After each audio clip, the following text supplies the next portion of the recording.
This is Talk Business and Politics with Roby Brock. I'm Roby Brock. Welcome to this edition of Talk Business and Politics, Day 80 of the 93rd Arkansas General Assembly, and still no end in sight. Here is a summary of some of the action over the last 24 hours. Lawmakers debated several constitutional amendments on Tuesday, including one that would allow for jungle primaries in Arkansas. SJR 6 by Senator Clark Tucker of Little Rock, a Democrat, provides the top two candidates would advance from a primary no matter their political party affiliation. Currently, a voter has to choose a Democratic or Republican ballot. The system as presently constructed does not allow people to vote across party lines in different primary races. Pooling resources for broadband projects may get easier thanks to House Bill 1788 by Representative Lanny Fite of Benton. The bill creates broadband improvement districts like other infrastructure improvement districts. It passed the full House on a 97-0 vote and is headed for consideration in the Senate. The Senate passed three bills today that stirred controversy and debate. Senate Bill 590 by Senator Trent Garner, a Republican of El Dorado, would end mandatory mask mandates under the current pandemic, even though the governor ended the statewide mask mandate yesterday. Senate Bill 284, also by Senator Garner, creates the crime of capital rape, which would allow for the punishment of death by execution if one is convicted. It passed with 27 affirmative votes. And Senate Bill 298 by Senator Gary Stubblefield, Republican of Branch, Arkansas, says the General Assembly denies any claim that the taxing and spending powers of the U.S. Congress can be used to diminish in any way the people's right to keep and bear arms. The bill also gives the General Assembly of Arkansas authority to regulate the manufacture, possession, exchange, and use of firearms within the state's borders. Passage of those three bills led to this text from Senator Jim Hendren, former Republican and newly independent state senator from Gravette. He said, so far in the Senate today, we passed a bill ending the mask mandate that already ended, passed a bill declaring Arkansas would ignore federal firearms laws, passed a bill the sponsor said was absolutely unconstitutional.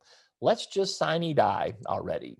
And I don't think there would be a lot of pushback from too many Arkansans if the legislature were to go home tomorrow.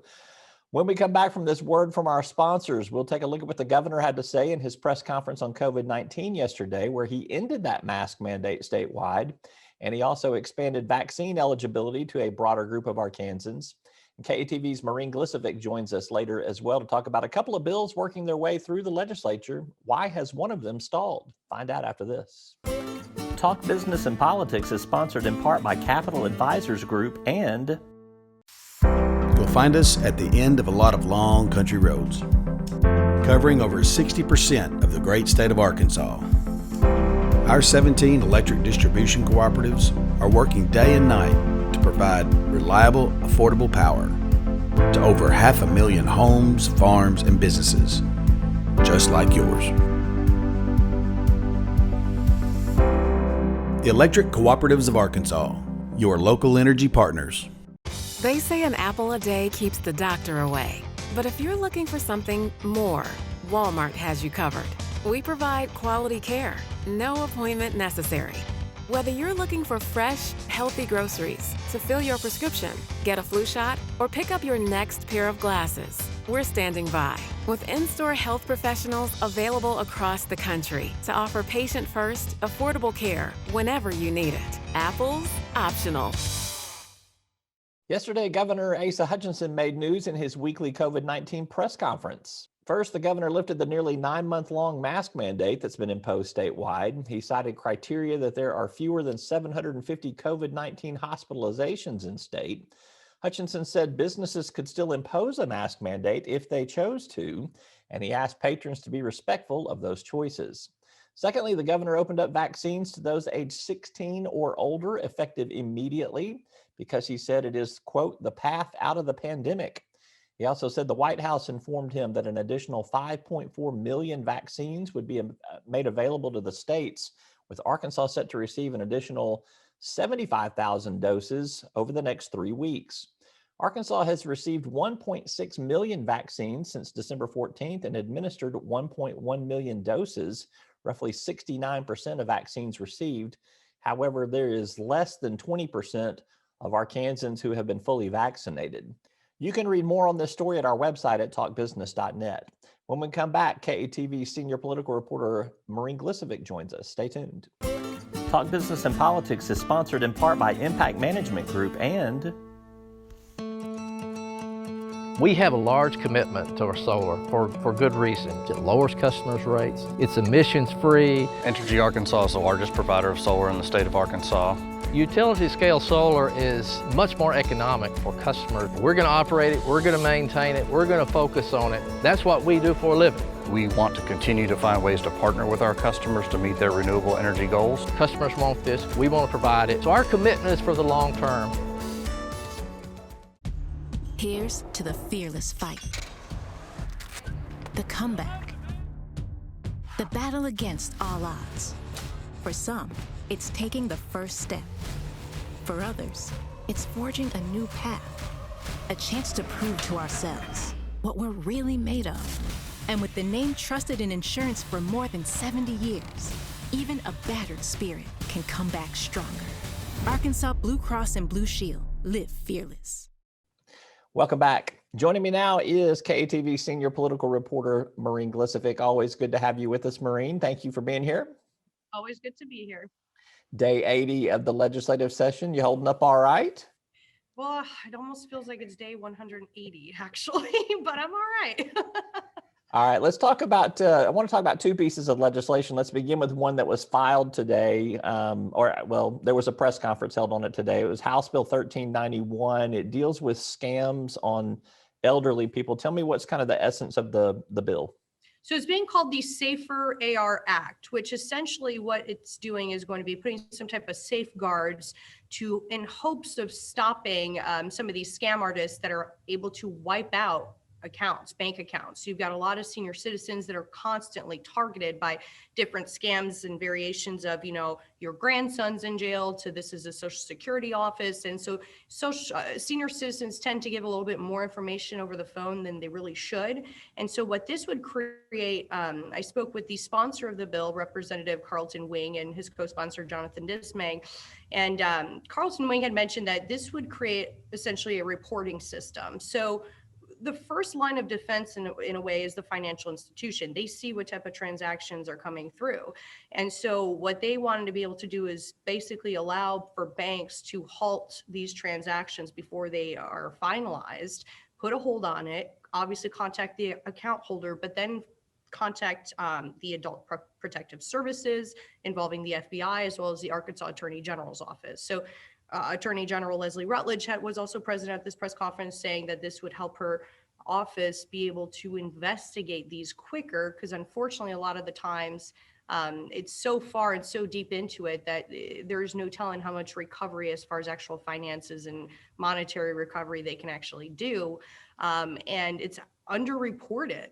Rutledge mentioned to me that they get about 2,000, 3,000 calls a week on various scams, and only 1 in 44 senior citizens actually report being a victim. So as you can imagine, there's a lot out there. So the idea of the bill is to create a system so people can investigate quicker.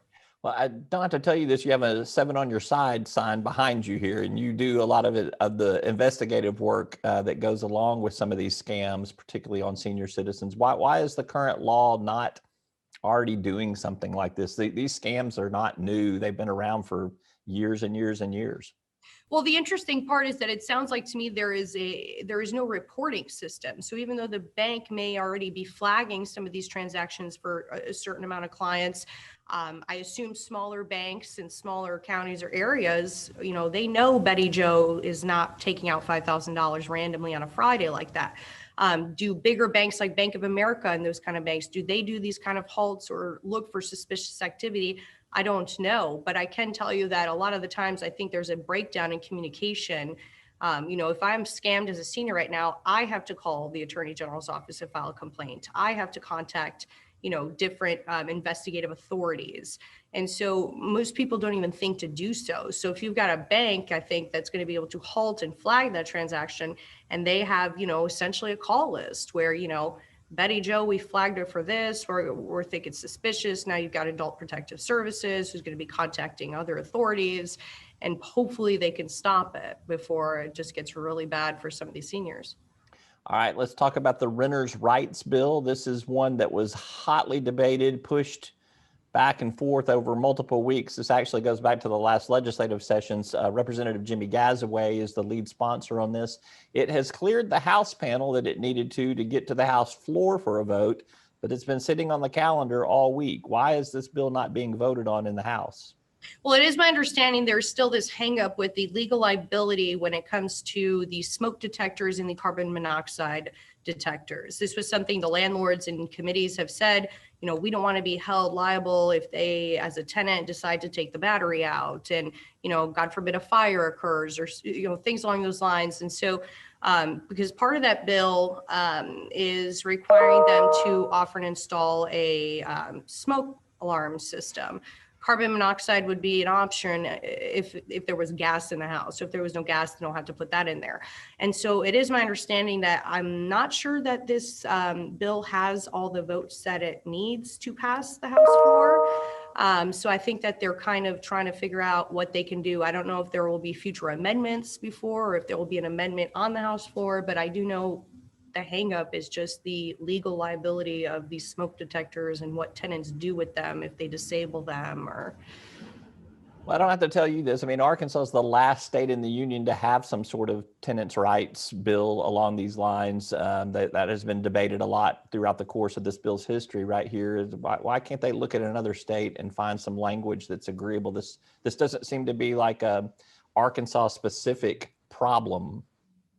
Well, your guess is as good as mine, Roby. The way I look at it, we are, as you mentioned, the only state without habitable standards set on the law books. So that's what's kind of interesting. But, it is known that we have some of the worst renters' rights, period, in the nation. So you would think they'd be able to look at several other states that have these type of habitable standards in place, but I can't speak for everybody. All right. Now that we've solved that problem for the Arkansas legislature, our duty is done.